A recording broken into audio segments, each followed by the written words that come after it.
हमारे यहां ऐसे मानते हैं संध्या समय पर 2-3 काम हमेशा करने चाहिए।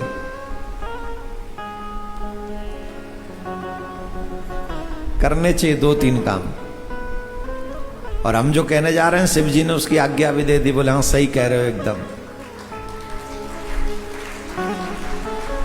और 2-3 लोगों को भी पता चल गया कि हम क्यों कह रहे हैं ये बात। जिस बात को हमने अनुभव किया वो 2-3 लोगों ने और कर लिया। तो इसका मतलब परमिशन परफेक्ट है। जो हम कहने जा रहे हैं बात सही है। 2-3 काम शाम को अवश्य करने चाहिए।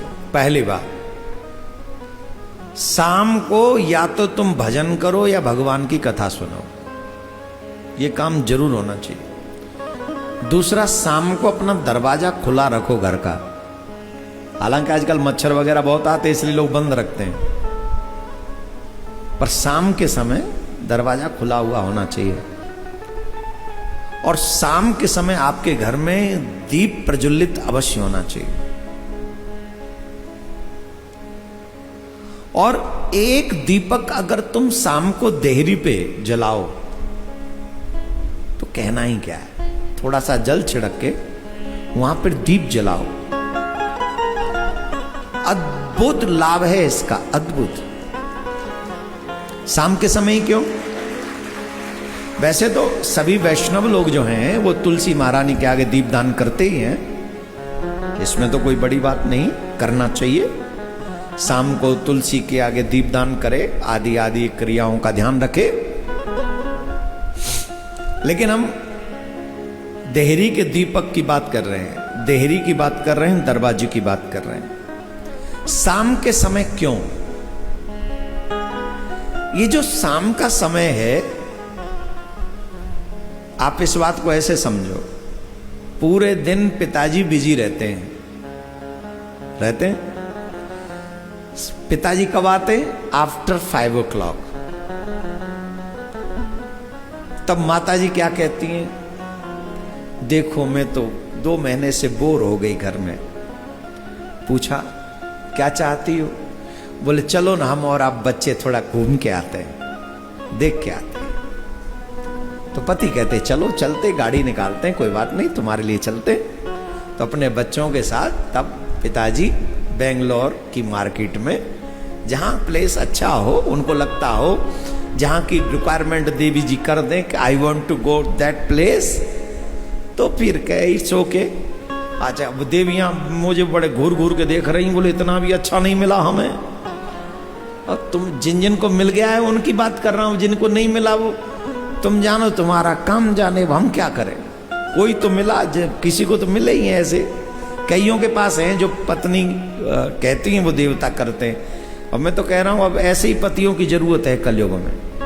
अपनी मत चलाया करो।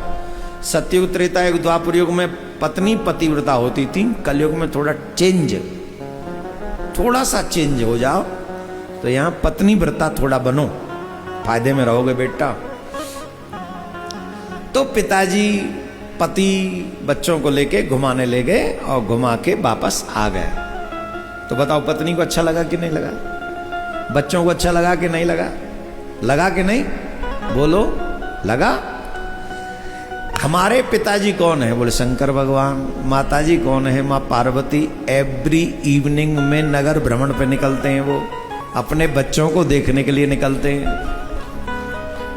हर शाम को शंकर भगवान और माँ पार्वती पूरे संसार जगत को देखने के लिए निकलते हैं। ये कर क्या रहे हैं?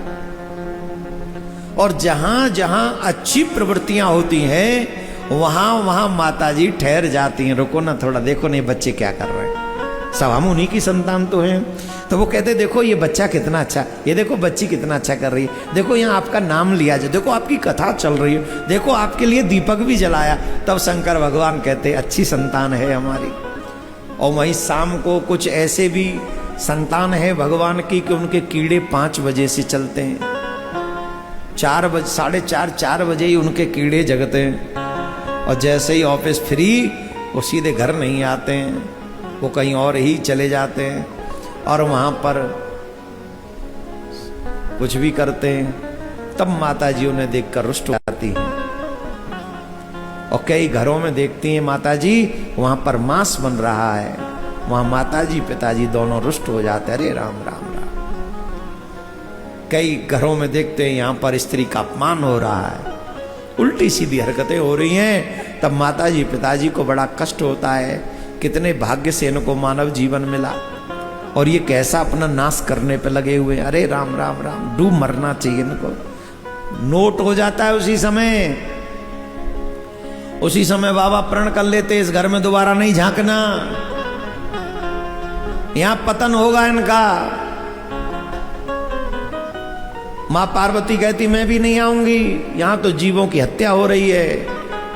अभी न्यू ईयर निकला है, न्यू ईयर 31st नाइट में ऐसे ऐसे वीडियो दिखाए गए हमको, धिक्कारी आ जाए। जवान जवान बेटियां नशे के करके नशा कर करके सड़क पे पड़ी हुई, यही बेंगलोर में ही MG रोड, पुलिस वाले उठा उठा के ले जा रहे हैं, जनता उठा उठा के साइड में रख रही है, जहां पड़ जाओ। माँ बापों ने बड़े गर्व से भेजा, मेरा बच्चा कहां, बोले कि बेंगलोर में पढ़ रहा है, और बच्चा MG रोड पे पी के पड़ा हुआ है। ऑलमोस्ट हिंदू बच्चे, क्या इन पे भगवान कृपा करेंगे? इन पे माता पिता की कृपा होगी? जवाब दीजिए, आप पर कृपा क्यों नहीं होगी? देखो इतनी दूर, मैं एकदम बेंगलोर के आउटर पे बैठा हुआ हूं, मिड में नहीं हूं, अंदर नहीं हूं, एकदम आउटर पे। यहां से एयरपोर्ट पास में है, बेंगलोर दूर है, हाँ या ना? ज्यादा तो नहीं कह दिया मैंने, बेंगलोर एयरपोर्ट भी पास में नहीं, 1 घंटा लग जाता है। कल आया, मैं बहुत दुखी हो गया, पर ऑप्शन भी नहीं, उड़ के तो यहाँ, वहां से तो यहाँ उड़ के आ गए, वहां से यहाँ कहाँ उड़ गया हमें, अब यहाँ तो आना ही था। लेकिन फिर भी आउटर ही माना जाएगा ये प्लेस। और आप, मैं जानता हूं मेरे शिष्य जो यहां बैठे हैं, बेंगलोर के उस कोने से आया और कोई इस कोने से भी नहीं हिला, तुम उस कोने से आ गए, तो माता जी प्रसन्न नहीं होंगी? बाबा भोले बाबा प्रसन्न नहीं होंगे? क्या बात कर रहे हो तुम, है? जोर से बोलना पड़ेगा, तो इतना जोर से बोलिए। अब शाम को जब बाबा देखते हैं कि यहां इतने अच्छे अच्छे बच्चे ये हैं कर रहे हैं, तो बाबा तो वैसे ही बहुत दयालु हैं, ही इज वेरी काइंड। ऊपर से तुम्हें कथा सुनते हुए देख लें, वो भी उन्हीं की, वो भी राम जी की, कृष्ण जी की। शाम के समय अगर आप कथा सुनते हो, चाहे भागवत सुनो चाहे राम कथा स्वयं बाबा सुनते, भागवत कथा स्वयं बाबा गाते हैं, और ये तो उनकी कथा है। कोई भी कथा अगर शाम को आप सुनते हैं तो बाबा प्रसन्न होते हैं, मां पार्वती प्रसन्न होती हैं, बहुत कृपा करती हैं, बहुत।